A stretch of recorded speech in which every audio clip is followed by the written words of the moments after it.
जय जगन्नाथ। मैं शिवानी चक्रवर्ती अपने channel Bong Kalinga food tales में आप सबका स्वागत करती हूँ।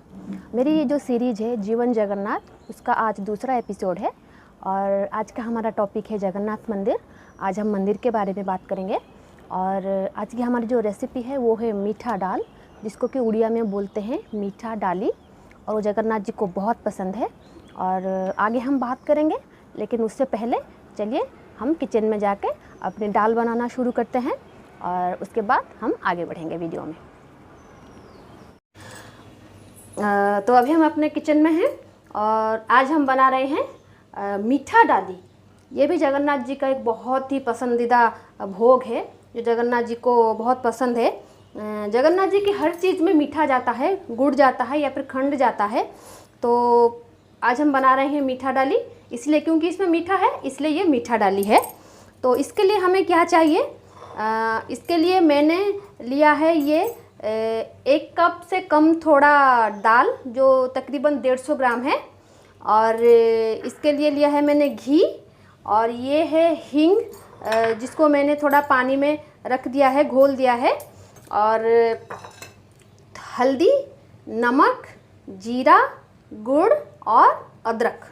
अदरक चाहे आप कूट सकते हैं या फिर ग्रेट कर सकते हैं, आपकी मर्ज़ी। मैंने यहाँ पे ग्रेट करके लिया है।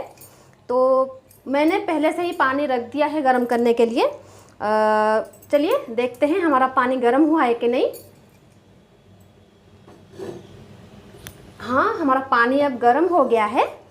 तो अब हम इसमें ये दाल को डाल देंगे।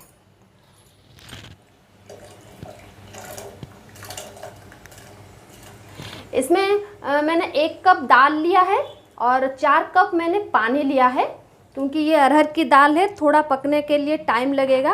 अगर आप दाल को भिगो के डाल रहे हैं तो 1 कप पानी कम कर दीजिए। अगर आप डायरेक्टली ऐसे लेके दाल डाल रहे हैं सिर्फ धो के, तो आपको 4 कप पानी देना है। अभी उसको एक उबाल आने दीजिए, उसके बाद हम उसमें नमक और हल्दी डालेंगे।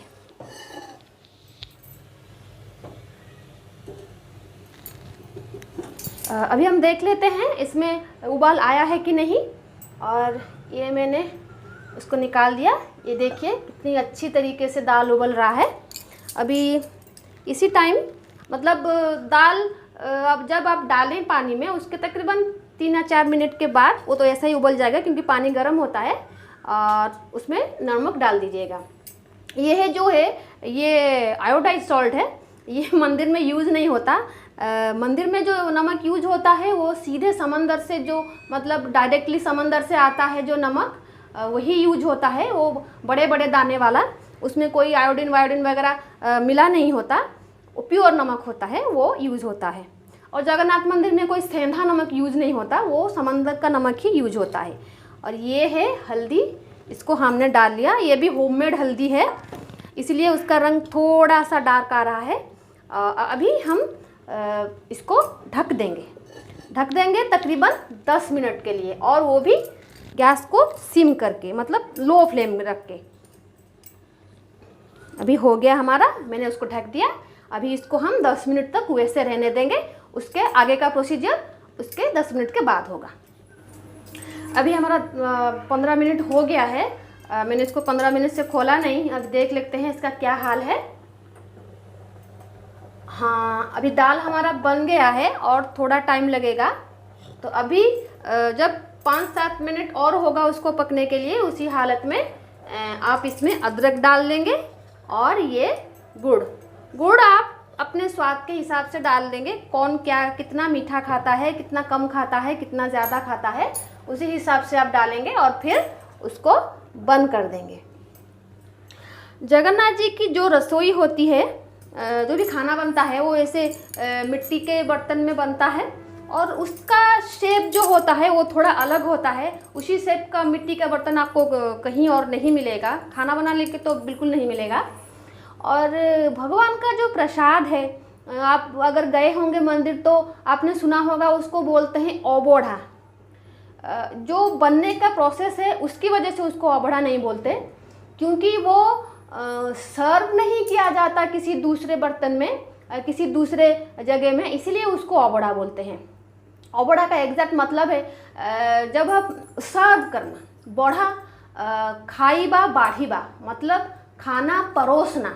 बाढ़ीबा उसको बोलते हैं उड़िया में, बाढ़ीबा सर्व करना को, परोसने को बोलते हैं बाढ़ीबा।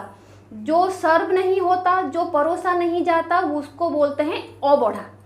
तो जगन्नाथ मंदिर में क्या होता है, जगन्नाथ जी को जब भोग चढ़ाने के लिए जाता है, जिस जगह पे बनता है, जिस बर्तन में, उसी बर्तन में डायरेक्टली उनको सर्व होता है। मतलब आप देखे होंगे घर में हो या फिर किसी मंदिर में हो, खाना बनता है पीतल के हांडी में या फिर सिल्वर में या फिर नॉन स्टिक में, जिसमें भी हम बनाते हैं, उसको बनाते हैं। बनाने के बाद उसको हम थाली में या फिर बॉल में कहीं पर सर्व करते हैं। डायरेक्टली तो हम नहीं खाते हैं ना उसमें, तो हम किसी दूसरी जगह में उसको सर्व करते हैं, उसके बाद खाते हैं। हाँ, हर जगह ऐसा होता है, दूसरे मंदिर जहाँ पर भी हैं वहाँ पर भी ऐसा होता है। लेकिन जगन्नाथ जी को जो प्रसाद अर्पण होता है वो सीधे जिस बर्तन में बनता है वही आके सीधे वहाँ पर, मतलब वही बर्तन में सर्व होता है, इसीलिए उसको बोलते हैं अबड़ा। लेकिन जब आप आनंद बाजार आएंगे जहाँ पर प्रसाद मिलता है जगन्नाथ जी का, वहाँ पर आपको छोटे छोटे बर्तन में देंगे, क्योंकि आपको तो वहाँ पर इतना बड़ा जगह से प्रसाद लेके नहीं, मतलब इतनी बड़ी जगह से आपको तो प्रसाद खा नहीं सकते ना इतना ज़्यादा, तो वहीं पर आपको छोटे छोटे जगह पे देंगे, वहाँ पर आपको मतलब परोसेंगे, सर्व करेंगे, उसको आप बढ़ा कह सकते हैं। लेकिन जो प्रोसीजर होता है किचन से लेके जगन्नाथ मंदिर के अंदर खाना सर्व होने तक, उसको बोलते हैं अबड़ा। मतलब जगन्नाथ जी को कोई भी दूसरी जगह पे परोसा नहीं जाता। ये है अबड़ा का चीज़। अभी 5 मिनट हो गया है अदरक और गुड़ को डाले हुए। अभी देख लेते हैं। अभी हमारी दाल बिल्कुल भी बन के तैयार है। और अभी हम क्या करेंगे, ये जो हमने हींग रखा था वो पानी हम उसमें डाल देंगे, और ये है जीरा। और जगन्नाथ जी के जो प्रसाद होता है ना, उसमें कोई तड़का नहीं लगता, तड़के का सारा सामान जाता है, लेकिन वैसे ही जाता है जैसे दाल आपने डाला, हल्दी डाला, नमक डाला, वैसे ही एक साथ जाता है, वैसे जाता है, कोई तड़का नहीं लगता। तो यहाँ पर भी हम कच्चा ही डालेंगे जीरा को, जैसे डाला जाता है कच्चा। और ये हो गया, और उसके ऊपर आप ये घी डाल लेंगे। मैं आज बहुत कम घी यूज कर रही हूँ, लेकिन मंदिर में बहुत घी जाता है, आप जितना हजम कर सकें उतना ही डालिए। तो अब हम इसको बंद कर देंगे। थोड़ा पानी है इसमें, और जब हम 10 मिनट के बाद आएंगे, खोलेंगे इसको, वो सोख कर लेगा, क्योंकि मिट्टी के बर्तन में हीट बहुत देर तक रहता है, और वो पानी सोख कर लेगा। उसके बाद जैसे मंदिर में डाल दिखता है वैसे ही दिखने लगेगा। और हम अभी इसको बंद कर देते हैं। तो जैसा मैंने कहा था वीडियो के स्टार्ट में कि आज का हमारा टॉपिक जो है वो जगन्नाथ मंदिर के ऊपर है। तो जगन्नाथ जी के जो मंदिर पे जो अभी का जो स्ट्रक्चर है, जो आप सब देख रहे हैं, वो 1200 शताब्दी में बना था। जो गंग डायनास्टी के जो राजा थे अनंत वर्मन चोड़गंगदेव, उन्होंने बनाया था। अनंत गंगदेव गंग डायनास्टी के किंग थे। वो पहले तो शिव भक्त थे, शैव थे, और जब उसने उड़ीसा को जीत लिया, मतलब युद्ध में परास्त कर लिया और उड़ीसा को अधिकार कर लिया, उसके बाद उन्होंने वैष्णव धर्म ग्रहण कर लिया और विष्णु के उपासक हो गए, और उन्होंने ये स्ट्रक्चर बनाया था। और कहा जाता है कि मंदिर तो वहीं पर था, लेकिन छोटा सा था, और जो मतलब टूट गया था, बहुत पुराना था, क्योंकि जगन्नाथ की उपासना की जो परंपरा है वो बहुत पुरानी है। ऋग्वेद में भी उसके बारे में जानकारी है। जैसे जगन्नाथ बनते हैं, जगन्नाथ जी तो नीम की लकड़ी से बनते हैं, तो वो दारू देवता हैं। तो जो लोग वेद की मतलब वेदों के ऊपर जानकारी रखते हैं, खासकर ऋग्वेद के बारे में, तो उनको पता है इस चीज़ के बारे में कि क्योंकि जगन्नाथ जी की जो उपासना की कथा है वो ऋग्वेद में है। तो लोग कहते हैं कि वो मंदिर तो पहले से था, एक पागोड़ा टाइप का मंदिर था, और वो टूट गया था, और अनंत वर्मन चोड़गंगदेव जी ने उसको ये मंदिर बनवाया था। सिर्फ मंदिर था। अभी आप जो देख रहे हैं बाहर बहुत सारे मंदिर हैं, सिंह द्वार हैं या फिर जो हैं, वो सब नहीं था, सिर्फ मंदिर था और गर्भगृह था और नाट मंडप था। तो ये जो मंदिर है, अभी का जो स्ट्रक्चर है, वो उत्कलीय आर्किटेक्ट जो उत्कलीय कला की जो वो मतलब एक अद्भुत निदर्शन है। आप कोणार्क जाएंगे, आप लिंगराज टेम्पल आएंगे भुवनेश्वर में जो हो, या फिर पुरी मंदिर हो, और भी बहुत सारे पुराने मंदिर हैं, तो वहाँ पे आपकी जो प्रस्तर कला, जो उड़ीसा की जो प्रस्तर कला है वो मेस्मराइज हो जाएंगे आप उसको देखकर, मतलब इतनी अच्छी है। अगर आप उड़ीसा नहीं आए हैं तो मैं आपसे अपील करूंगी आप ज़रूर एक बार आके उड़ीसा घूम के जाइए ये जगह, क्योंकि अगर आपने इस चीज़ को अपने लाइफ में नहीं देखा तो आपने कुछ नहीं देखा। तो फिर आते हैं आप मंदिर के पास। तो ये जो मंदिर है अनंत बर्मन जी ने बनवाया था, चोड़गंगा देव जी ने।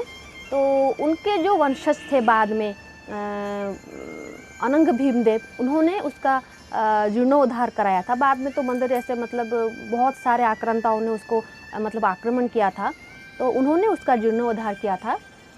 जीर्णोद्धार तो एग्जैक्टली नहीं कहूँगी, थोड़ा सा मतलब उसकी मरम्मत करवाई थी। और उसके बाद में जितने भी राजा आए उन्होंने हमेशा उनका जो सेंटर रहा वो जगन्नाथ मंदिर रहा, और उन्होंने उसकी उन्नति के लिए बहुत सारे काम किए। और उसके लिए मंदिर निर्माण की जो कला होती है ना, वो दक्षिण की मतलब दक्षिण के जो मंदिर होते हैं उससे थोड़ा अलग होता है। द्रविडियन कल्चर की जो प्रस्तर कला होती है उससे थोड़ी अलग होती है। यहाँ पर मंदिर होता है और उसका नाट मंडप होता है, उसका भोग मंडप होता है, और एक मुख्य छड़ा होता है। ये होता है उत्कलीय मंदिर का जो मतलब क्या बोलते हैं उसको मतलब नक्शा। तो इसी हिसाब से वो बनता है। हर मंदिर जो उत्कलीय परंपरा से बनता है वो ऐसे ही बनता है। तो ये जगन्नाथ मंदिर है और उसके 4 द्वार हैं। जो मेन एंट्रेंस है उसको हम बोलते हैं सिंह द्वार। जय विजय द्वार, सिंह द्वार वही है। और यहाँ पर देखेंगे अब जो कोई जाता है वहीं से एंटर करता है। तो बड़े बड़े सिंह वहाँ पे होते हैं 2, और एक वो द्वार है, और एक है हस्ती द्वार, और एक है अश्वद्वार, और एक है व्याघ्र द्वार। मतलब जो व्याघ्र द्वार मतलब होता है जहाँ पर जो शेर होते हैं, और हस्ती द्वार वहाँ पे है जो हाथी हैं, और जो अश्वद्वार है वहाँ पर 2 घोड़े हैं, एक काला और एक सफ़ेद। और वो उस चीज़ को रिप्रेजेंट करता है जब जगन्नाथ जी बलभद्र जी राजा पुरुषोत्तम जी के लिए लड़ने गए थे कांची, तो उस चीज़ को रिप्रेजेंट करता है। तो हर द्वार का अपना महत्व होता है वहाँ पर, लेकिन क्योंकि लोग सिंह द्वार से एंट्रेंस करते हैं, सिंह द्वार को ज़्यादा जानते हैं। तो और उसके सामने है अरुण स्तंभ। 2 स्तंभ हैं जगन्नाथ मंदिर में, एक है गरुड़ स्तंभ और एक है अरुण स्तंभ। क्योंकि ये विष्णु का मंदिर है तो गरुड़ जी तो होंगे। तो आपने जब आप मंदिर जाते हैं तो जो भीतर काट होता है, तो 3 लेयर की वहाँ पे दर्शन होते हैं। तो जो भीतर काट दर्शन होता है वहाँ जो सबसे बड़ी जगह होती है वो नाट मंडप होता है। वहाँ पर आपने देखा होगा गरुड़ जी हैं, गरुड़ स्तंभ है। और गरुड़ स्तंभ को ऐसे पकड़ के या उन्हीं के साइड से जगन्नाथ जी को देखा जाता है। और उनको उसकी मान्यता कुछ और है कि गरुड़ जी के साथ ही जगन्नाथ जी के दर्शन करने से पुण्य बहुत मिलते हैं और इच्छा भी मतलब पूरी हो जाती है जल्दी। तो ये क्या है। और बाहर है अरुण स्तंभ, मतलब सिंह द्वार के सामने का जो स्तंभ है उसको बोलते हैं अरुण स्तंभ। और लेकिन अरुण स्तंभ जो है वो एक्चुअली जगन्नाथ मंदिर का मतलब हिस्सा बहुत बाद में बना, वो कोणार्क मंदिर का हिस्सा था। वो स्तंभ कोणार्क मंदिर में था। अरुण का मतलब होता है सूर्य, और कोणार्क मंदिर जो है वो भगवान सूर्य को अर्पित है, तो ये वहाँ पे था। लेकिन जब कड़ा पहाड़ ने आक्रमण किया था उड़ीसा को, तो तब के जो राजा थे उन्होंने उस स्तंभ को पुरी में भेज दिया था ताकि वो सुरक्षित रह सके। वैसे तो कड़ा पहाड़ ने पुरी को भी नहीं छोड़ा था, उसका मेन टारगेट पुरी ही था। लेकिन जब उसने कोणार्क को अटैक किया था तब पुरी से वो चला गया था, इसलिए वो अरुण स्तंभ को राजा ने वहाँ पे भेज दिया था। और तभी से अरुण स्तंभ वहाँ पर है। और जो सूर्य पूजा की विधि होती है जगन्नाथ मंदिर में, उसमें अरुण स्तंभ का बहुत महत्वपूर्ण योगदान है। और ये हो गए 2 स्तंभ। और पुरी में मंडपों का भी बहुत मतलब महत्व होता है। मैंने जब कहा भोग मंडप, नाट मंडप, और एक होता है मुक्ति मंडप। आप गए होंगे तो कल्प वृक्ष के साइड में वो है मुक्ति मंडप। वहाँ पर जो वैदिक स्तोत्रीय ब्राह्मण होते हैं वहाँ पर एक मंडली उनकी होती है। और आपके सारे धार्मिक कार्य जो मतलब आपको किसी गोत्र में अपना गोत्र परिवर्तन करना हो या फिर आपसे कुछ गलती हो गई हो जिसका निवारण आप करना चाहते हैं, तो वो मुक्ति मंडप की जो पंडित सभा है उसका वो मतलब निराकरण करते हैं। और उड़ीसा की जो सामाजिक स्थिति है और उनका बहुत ही ज़्यादा प्रभाव रहता है नाट मंडप के जो पंडित सभा है। अगर उन्होंने कुछ कह दिया करने के लिए तो करना वो बाध्य है और उनका महत्व तो बहुत ज़्यादा है। अभी मैंने बात की कल्पवृक्ष के बारे में, तो आप वहीं पर हैं कल्पवृक्ष। और कल्पवृक्ष की मान्यता ये है कि आप अगर कल्पवृक्ष तो खुद ही मतलब ये हैं कि आप उनसे जो भी मांगते हैं वो पूरा करते हैं, ऐसी मान्यताएं हैं। तो वहाँ पर लोग अपने मतलब इच्छा पूर्ति के लिए आते हैं। वहाँ पर एक छोटा सा मिट्टी का कोई पीस होता है, मतलब वहाँ पर उसको धागे में बांधकर 3 जो होती हैं अपनी इच्छाएं वो बोलकर वहाँ पे बांधनी होती है। और जब आपकी इच्छा पूरी हो जाए तो आपको आकर उसको खोलना होता है, ये है। और सबसे बड़ी चीज़ जो है वो मंदिर को जो कवर करता है वो दीवार, और उसको बोलते हैं मेघनाथ पाचेरी।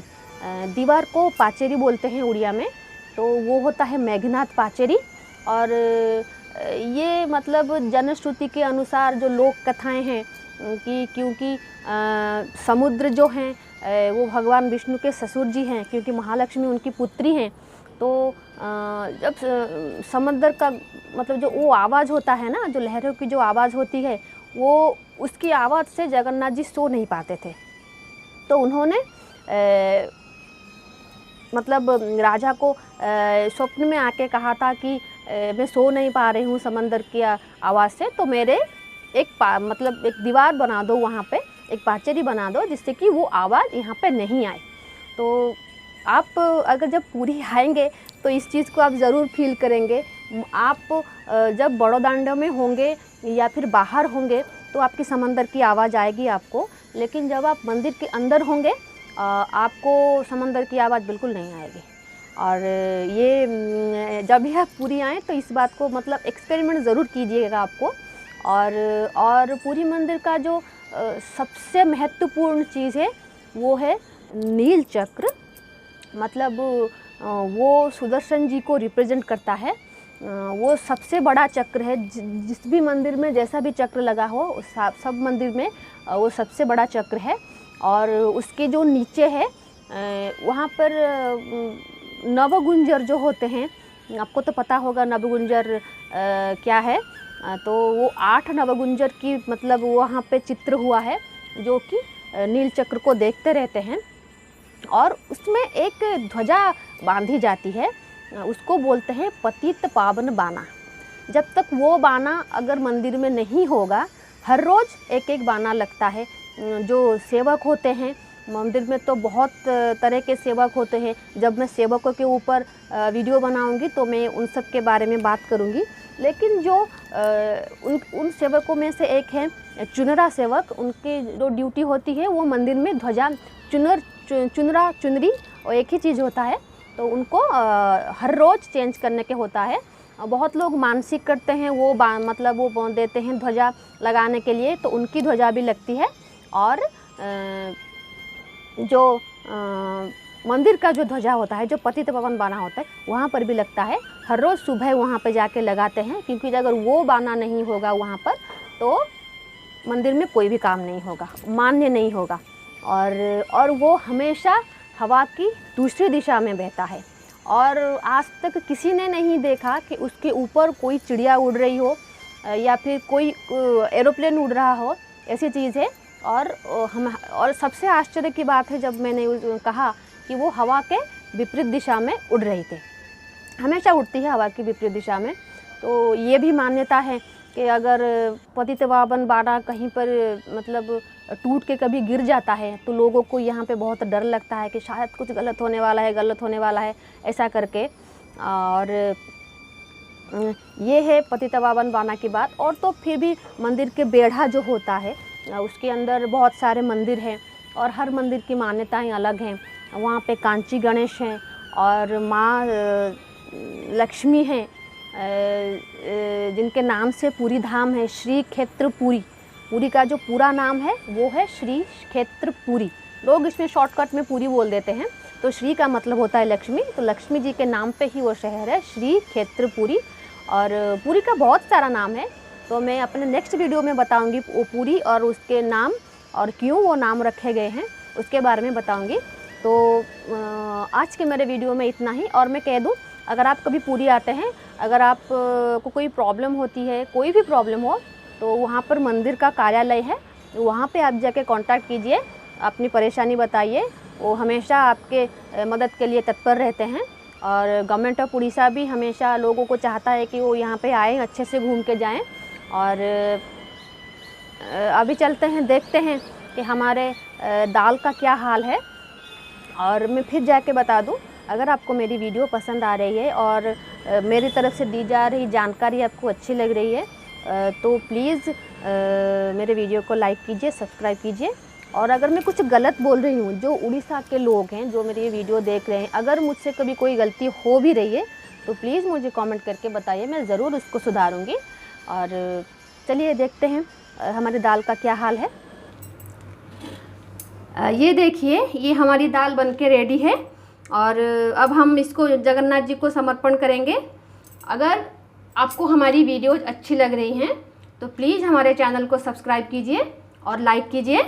जय जगन्नाथ। फिर नेक्स्ट एपिसोड में मिलते हैं कुछ और अच्छी जगन्नाथ जी के मंदिर के प्रसाद के साथ। तब तक रहते हैं। जय जगन्नाथ।